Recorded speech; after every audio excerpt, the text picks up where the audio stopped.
موضوعنا النهاردة موضوع مهم جدا وقلب مصر لمدة طويلة. موضوعنا النهاردة عن سفاح الجيزة، ومش المسلسل، لا ده الحقيقي. السفاح اللي قدر يقتل 4 أشخاص وينتحل شخصيات ويعيش بيها وسط الناس من غير ما حد يعرف أو حتى حد يشك في أمره أبدا، بل بالعكس ده دخل بيوت وأقنع أهلها ونسيبهم واتجوز منهم.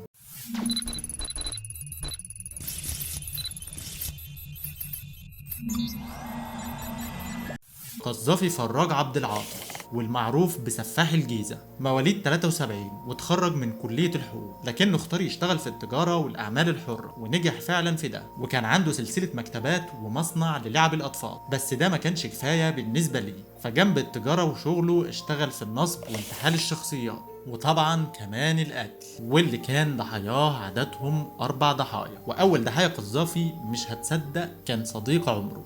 ايوه زي ما سمعت كده، قتل صديق عمره، وده كان سنة 2015 لما بدأ قذافي يقنع صديق عمره اللي هو رضا انه يبعت له فلوس من السعودية علشان يشتغل له بيها ويحوشها له في عقارات، او بمعنى اصح يستثمرها له في العقارات. وقعد يقنعه ان قد ايه الاستثمار في العقارات مربح، ولان رضا كان مهندس فكان عنده خبرة شوية في المجال ده، وبالفعل وثق في صديقه القذافي وبعت له فعلا الفلوس. وبعد فترة قرر المهندس رضا انه ينزل يشوف العقارات اللي صديق عمره زي ما قلنا اللي هو القذافي قرر انه يشتريها له، يعني نزل يطمن على ملكه. وطبعا القذافي لا اشترى عقارات ولا حاجة، بل انه سرق الفلوس. وعلشان يطلع نفسه من الورطة دي عزم المهندس رضا على العشاء وقال له بعد العشاء هنتحرك نروح على العقارات. بعد العشاء حس المهندس رضا بألم شديد في بطنه، وده طبعا كان من مفعول السم اللي حطه له القذافي في الاكل. وفي نفس الشقة حفر القذافي حفرة ودفن فيها صديقه رضا. ومش بس كده، بحكم الصداقة والعشرة اللي كانت بينهم المهندس رضا عمل للقذافي توكيل عام.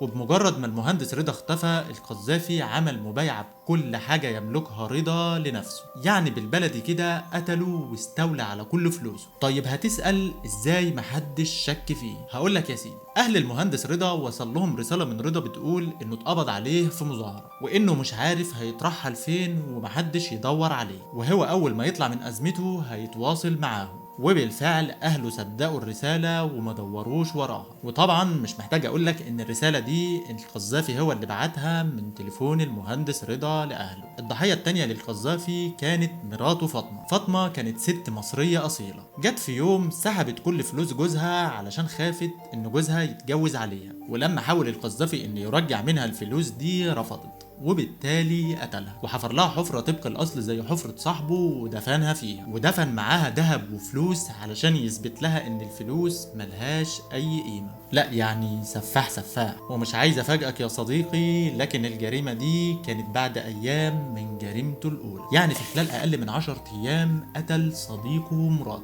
أنت متخيل؟ الضحية الثالثة كانت نادين، ودي لوحدها حكايتها حكاية. نادين كانت بتشتغل عند القذافي في مكتبة من مكتباته، وكان لها اخت حبها القذافي جدا، لكن نادين كانت عارفه الماضي بتاع القذافي القذر، فمنعته انه يتجوز اختها، وهددته كمان انه لو ما بعدش عن اختها هتفضحه. طبعا القذافي اتغاظ جدا وهو اصلا خلقه ضيق، فاستدرج نادين في بيته وقتلها، وبنفس طريقه الدفن دفنها جوه الشقه. القذافي اقنع اهل نادين ان بنتهم كانت عايزه تمثل، وانها كانت على علاقه بمنتج سينمائي اخدها وهرب على دوله عربيه. وطبعا لان الاهل خافوا من الفضيحه كتموا خالص على الخبر، حتى انهم ما عملوش محضر تغيب لبنتهم. من بعدها خاف القذافي من قعدته في الجيزه، فقرر انه يسافر اسكندريه يعيش فيها، وانتحل شخصيه المهندس رضا. وبعد سفره اتعرف على الضحيه الرابعه والاخيره، ياسمين نصر ابراهيم. قتلها القذافي بعد ما نصب عليها. اللي حصل ان القذافي باع شقه تملكها ياسمين، واما اكتشفت ياسمين ده طبعا هددته، فاستدرجها القذافي لمخزن مهجور في منطقه العصافره وخنقها. بعدها نقلها القذافي لاوضه جوه المخزن،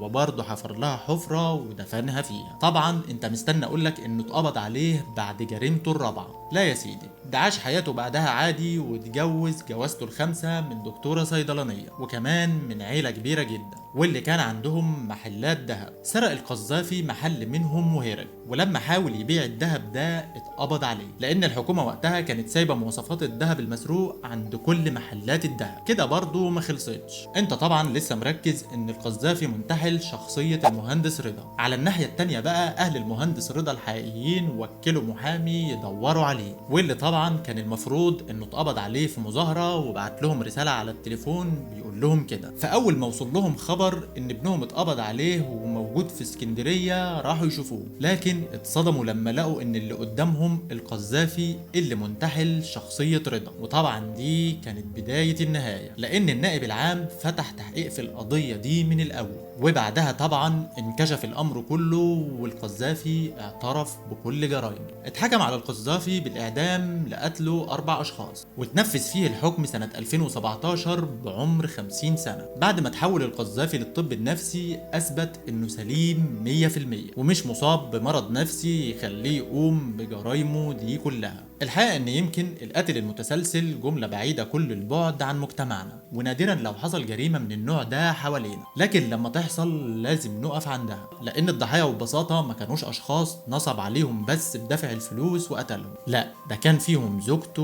وصاحب عمره، فكان لازم نقف وقفة ونسلط الضوء على الجريمة دي. ولحد هنا خلصت حلقتنا، اتمنى تكون الحلقه عجبتكم. شكرا لكم على المشاهده، وما تنسوش تنزلوا تشتركوا في القناه وتفعلوا زر الجرس علشان يوصلكم كل جديد، تدعمونا باعجاب على الفيديو. شكرا لكم واشوفكم الحلقه الجايه.